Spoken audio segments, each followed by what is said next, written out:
Right, by 2050, the number of people living in cities could double as the world population surpasses 9 billion, and the number of cars could double from 1 billion today. Now, imagine the traffic gridlock in major world cities with that many people and cars. Nigeria alone has a population of more than 190 million people, and in Lagos, commuters are faced with such energy and time-consuming traffic that almost renders you incapable of putting in your best at work due to the road stress. Yes, indeed, and it has become a necessity to introduce innovative transport schemes that will transform the way people and products move around. Well, SkyWay Capital is introducing a modern, high-speed, innovative, eco-friendly transport technology. It's expected to help people and goods move around a crowded city like Lagos more cleanly and efficiently. All right, let's see how this is supposed to work. And of course, we can find out from our guests this morning. Frank Sola is SkyWay Capital Board of Directors. Good morning and good to have you on the show. It's good to have you, George. Okay, and of course, Mr. Ayo Adewale is a Nigerian partner wearing a different cap. This morning, when people see you, they expect you to be talking about politics, but this is totally different. Very quickly, Frank Sola, I mean, talk to us about this eco-friendly transportation. I mean, what exactly are we expected to see with this? Yeah, thank you for inviting to coming to your TV. I would like to say that this technology is fully innovative technology. It was divided by Mr. Unitsky. He started work in this technology from 1978. It means we have many experience with this technology. We have built Ecotechno Park close to Minsk. This is the capital town of Belarus, when we have the head office as well.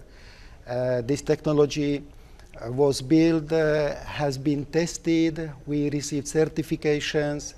It means it's ready for the full application to the reality.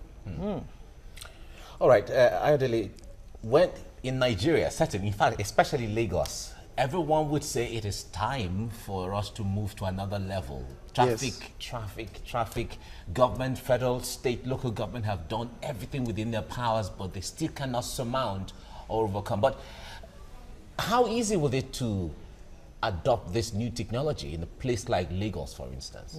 Well, it's very easy. If you remember the Jakonde administration, they tried to embark on, other means of transportation apart from road. That is the light rail, the metro transportation. At a point, they were thinking of going underground. If you want to go underground now, it's highly capital intensive. But with this technology, it can be built on the laid out infrastructure that you have already in Lagos. Take, for instance, you're moving from Ido all the way down to your station. The median can be adopted. You can just have a pole that is hinged on a string. Then the car is mounted on it. So the infrastructure is there. We're only looking at government adopting it, and it's a seamless thing, very seamless. Okay, Frankiszek, is it similar to, I know in Wuppertal, near Düsseldorf in Germany, there's something similar to that. Is it the same thing we're talking about? I mean, are you saying it's ideal for populations like Lagos, for example, where the ground is already totally populated? But talk to us about the funding. I mean, how is this going to be funded? We've heard that government's money is not. It's very easy because this technology has many advantages. It means this is built on the second level. We can build it from the 5 meters above the ground to 30 meters. It means we don't need some bridges.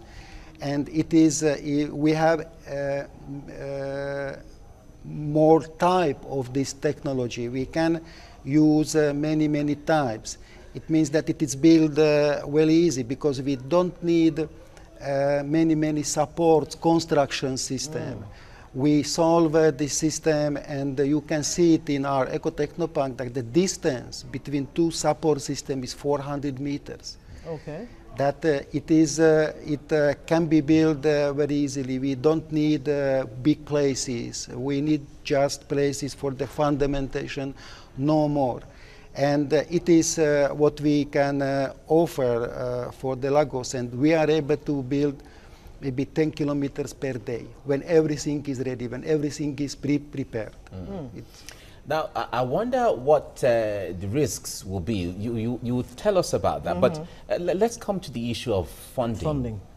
That she asked. I wonder how expensive this will be, and then whether government should fund it, or government should just give approval for it to be constructed, as the case may be. Well, the two-way approach can be adopted. Government may decide to adopt the technology and make it a sole exclusive for it, knowing fully well that they will generate revenue. The people can also get involved in terms of buying share capital and all of that. Will also make them very viable over the years and all of those things. But either way, it can go. It's a win-win situation. But what amazes me more is that it does not need any external energy source to generate it. The energy that will generate it is from the technology, from the vehicle itself. And it also generates energy that can also power communities. So it's an eco-friendly thing. We can also win carbon credit from it. It does not pollute the environment.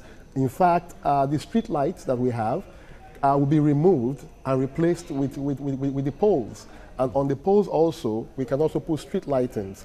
And to the issue of security, remember along the pipeline areas in Nigeria where we have oil pipeline vandals and all, you can place the route of the technology around it. So it makes human movement be very visible around that path. And whoever so that wants to... He acts as check and security for the pipeline. You understand? And you can lit the environment. You can lit the environment. You can put security cameras along the environment. And you can even use it for tourism so that people enjoy the sky view of our landscape and all of this. It can go over water. You don't even need the arbor. You understand? To get goods out of the ships, it can move about 200 kilometers into the sea, take the goods out. Like we have the containers that are disturbing our roads and all of these things. It can move container away, and we can network the whole of Nigeria, even the West African subcoast and the whole of Africa. Let me remain with you, Ayo Adewale. Now, this will require a lot of steel components. Definitely. Based on what we have looked at. Nigeria ordinarily should provide the steel that you would need to power this kind of project, but unfortunately our Jakarta steel complex is still very much moribund. How are you going to fix that challenge? Well, with that requirement, yes, because they have the technology also to refine. They have technology to refine, and there are partners that can come in. I've also asked that question, and they are ready to establish a factory in Nigeria for processing. They are also ready to go in partnership with cement and concrete manufacturing industries. So it's not just solving our transportation problem or solving the security problem, it's also going to solve our unemployment problem. So a lot of things will be coming into it. All right, Frankiszek, which country or where else in the world has this technology been deployed for? First, what I need to say, as I said, we have built our Ecotechno Park in Minsk. This is 38 hectares. When we tested, when we did many things of our technology, it is fully tested, it is fully certificated. Now we have start last month's project in Arabian countries, in Abu Dhabi. Okay. We are before signing the contract with one company in Switzerland, in Europe. We 2 weeks ago visited Vietnam. They have a big interest to build this technology, and we are front of signing the contract with one of our partners to install a joint venture company in Vietnam, and through this company we will do activities. We had a presentation in a parliament in Vietnam, okay, and they approved this technology. They approved that the SkyWay can go in Vietnam and build this technology. We will use these steps for other countries as well, for Nigeria. We need to find here a partner, big partner, strong partner, install a joint venture company, and through this joint venture company do the activities. Of course, we need to involve government as well, Yes. and a lot of other partners, how it was said, for the make constructions and so on. Adewale, before we run along now, if this were to become reality, how long would it take from start off to end? Take, for instance, to net the whole of Lagos, you'll be looking at, with everything on board, look about, say, Ido to Ikeja, Ikorodu to Ikeja, Apapa to Mautu area. Yes. Will take us about 6 months. Just Everything in place. wow. Because the poles are already in place. You're only going to drill and put it. The strings are in place. You couple it, and all of that. So everything in So place. you're will look saying about that 6 in months. the next... But how about the importation of, I mean, of the the hardware. That is why I said Yeah. everything in place. in place. Okay. If If everything is, everything, if materials yes. are in place today, Okay. 6 months to install. So this is a project that billionaires should be falling over themselves to be part Even of. the commoners. should Even be part of it. Abi, All right, we don't have all Thank the time you, anymore, but we gentlemen. thank you, Frankie Sheikh Sola, SkyWay Capital, member of the board of directors. Thank you very much for coming. Thank you for and your Adewale is a Nigerian partner. We look forward to this one. Since it's open to ordinary Nigerians like ourselves, maybe we'll invest. You know, I don't want to mention their name now. Yeah. You know, when the telecom company came into Nigeria, then a lot of people were skeptical. A lot of people didn't want to come in. But when they came in, I mean, look at the time Here we are down today. the line. Yeah. Those who Exactly. bought shares then, look at where they are. Thank you All very right, much, thank you so gentlemen. much. Thank you, gentlemen, for coming on the program. Thank you. Thank you. Okay, just before